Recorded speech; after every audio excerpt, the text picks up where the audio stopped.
Hello guys, how are you? Welcome to back my YouTube channel. Navya સૌ જાણી તો સૌથી પહેલાં તમને બધાને હેપી મકર સંક્રાંતિ, કેમ કે આજે છે મકર સંક્રાંતિ. તો અહીંયા ટેરેસ ઉપર જવાની ફૂલ તૈયારી થઈ ગઈ છે. તો આ છે મારી પર્સનલ તૈયારીમાં લઈ લીધી છે ટોપી, માથામાં તડકો ના લાગે એટલે, અને લઈ લીધા છે ચશ્મા. આપણી પતંગ સરસ મજાની દેખાય ને અને થોડીક સ્ટાઇલ મારવા માટે. અને લઈ લીધું છે પીપુડું, કોઈની પતંગ આપણે ચટ કરીએ તો વગાડવા માટે એ કાપી એમ કરીને. પછી આ લઈ લીધો છે પ્રાહીનો બલૂન. આ કેટલો સરસ છે ને, કલરફુલ. મને તો એમ થાય છે પતંગ ઉડાડવા કરતાં હું આનાથી જ રમું. તમને કેવો લાગ્યો? મને તો બહુ મસ્ત લાગ્યો. એ તમે મને કમેન્ટમાં જણાવજો કે તમને કેવો લાગ્યો. મને તો બહુ જ મસ્ત લાગ્યો, એકદમ કલરફુલ છે. અને આની સ્માઇલ તો જેવો કેટલી મસ્ત લાગે છે. તો મારી આજની તમારા બધાથી એક રિક્વેસ્ટ છે કે આપણે મોજ તો કરીએ પણ સાથે સાથે આપણે પક્ષીનું એ ધ્યાન રાખવાની, કેમ કે આપણી મોજ બીજાની સજા ના બનવી જોઈએ. તો ચાલો હવે આપણે ટાઈમ વેસ્ટ કર્યા વગર આપણે જાય અગાસી ઉપર પતંગ ઉડાવવા. ટેરેસ ઉપર ચડીને સૌથી પહેલું કામ કર્યું સેફટીનું. પપ્પાની મદદથી આંગળામાં લગાવી લીધી ટેપ. અહીંયા જુઓ, પપ્પાએ સરસ મજાની ટેપ લગાડી દીધી હાથમાં. ચીરા પડી જાય તો પતંગ એ ના ઉડાડી શકાય અને હોમવર્ક એ ના થાય. તો ચાલો હવે આપણે પતંગ લઈ આવીએ. તો હું ચાલી પતંગ લેવા માટે. આ જો આવી ગઈ આપણી પતંગ. અહીંયા મમ્મી પણ પ્રાહીને લઈને આવી ગઈ ટેરેસ ઉપર પતંગની મજા લેવા માટે. તો હવે અહીંયા અમે બધાએ સંક્રાંતની સાચી મજા લેવાનું ચાલુ કરી દીધું, જે છે પતંગ ઉડાડવી. અહીંયા ફિરકી લઈને હું થઈ ગઈ રેડી.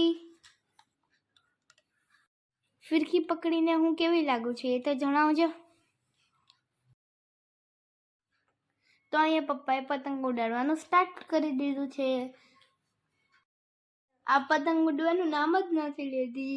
સવારે સરસ મજાનો પવન હતો પણ અત્યારે પવન જ નથી જરાય. ફાઇનલી પપ્પાએ થાકીને પતંગ બદલાવાનું નક્કી કર્યું. પછી પતંગ બદલાવી નાખી પપ્પાએ. બીજી પતંગ લઈ લીધી. એમાંય થઈ ગયું આપણું પોપટ. પોપટ તો ઉડે પણ આ પતંગ ઉડવાનું નામ જ નથી લેતી ને. ફાઇનલી આપણી પતંગ ઉડી ગઈ હો. મસ્ત મજાની વિડીયો ઊંચે આકાશમાં ગઈ. અને તો આપણી પતંગને પેચ લાગી ગયો એટલે આપી દીધી જલ્દી પપ્પાને. એ ચટ થઈ ગઈ, આપણી નહીં હો, બીજાની. હવે મમ્મી ઉડાડવા આવી ગઈ. એક ને એક પતંગમાં તો બધાએ મજા લઈ લીધી. આ જો કેટલી બધી પતંગ ઉડે છે જુઓ. મમ્મીએ બીજાની પતંગ ચટ કરી દીધી એટલે ઈ માનમાં હું પીપળું વગાડીશ. પર પીપળું વગાડવા પહેલા પહેરી લીધી ટોપી અને પહેરી લીધા ચશ્મા અને સ્ટાઇલમાં પીપળું વગાડવા માટે રેડી થઈ ગયા. સ્ટાઇલ મેં રહેને કા. તો તમને બધાને કેવી લાગી મારી પીપુડા વગાડવાની સ્ટાઇલ? ગમી હોય તો વિડીયોને લાઈક કરી દેજો અને કમેન્ટ પણ કરી દેજો સાથે. જો પ્રાહી બધાડું એને કેવી મોજ પડી ગઈ કલરફુલ બલૂનથી રમવાની. જો એ કેવી સરસ મજાની રમે છે કલરફુલ બલૂનથી.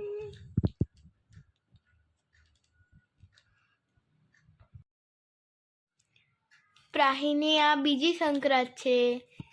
પહેલી સંક્રાંતમાં તો એ બહુ નાની હતી એટલે એ ટેરેસ ઉપર આવીને સૂઈ ગઈ હતી.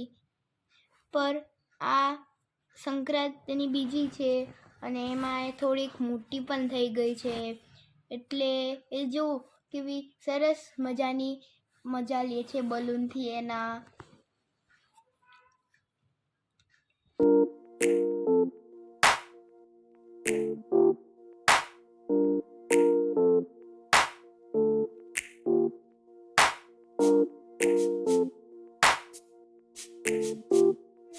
પ્રાહીને રમતા જોઈને હું એની સાથે રમવા આવી ગઈ.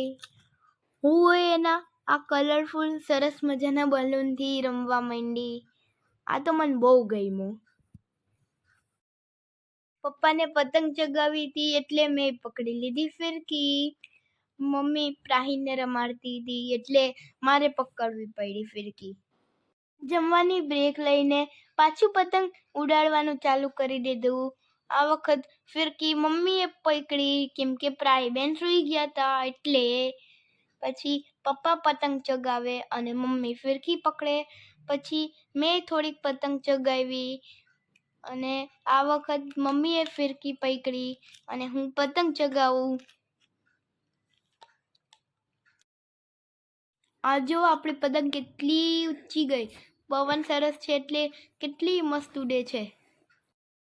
સાંજ સુધી પતંગ જ ઉડાડ્યા કરી હો ભાઈ. આ જો સાંજ પડી ગઈ. સાંજનો વ્યૂ હું તમને બતાડું. હવે પતંગ ઉડાડવાનું બધાએ બંધ કરી દીધું. હવે બધાએ ફટાકડા ફોડે છે. આ જો એટલા સરસ સરસ ફૂટે છે ફટાકડા તો. બહુ મસ્ત સીન રાખતો હતો હો ભાઈ આકાશનો. મને તો આ સીન જોઈને મજા જ પડી ગઈ. કેટલો મસ્ત સીન હતો. આજનો આ મકર સંક્રાંતિનો દિવસ તો હમણાં પૂરો થઈ જશે, પર પતંગ ઉડાડવાનું પૂરું નહીં થાય. એ તો હજી થોડાક દિવસો માટે ચાલુ જ રહેશે. દોરની પતંગ વૈધા હોય એ પૂરા તો કરવા ને. તમે બધા સંક્રાંત પછી કેટલા દિવસ સુધી પતંગ ઉડાડશો તે મને કમેન્ટમાં જણાવજો. અને આજનો મારા વિડીયો કેવો લાગ્યો એ જણાવજો. ગમ્યો હોય તો લાઈક કરી દેજો, શેર કરી દેજો અને કમેન્ટ કરતા રહેજો તમારા પ્યારા પ્યારા. અને જે ચેનલમાં નવા હોય તે મારી ચેનલને સબસ્ક્રાઈબ કરી દેજો અને નોટિફિકેશનમાં જઈને ઓલનું બટન ઓન કરી દેજો. તો ચાલો બાય બાય બધાને. મળશું આપણે બધા બીજા વિડીયોમાં. Take care.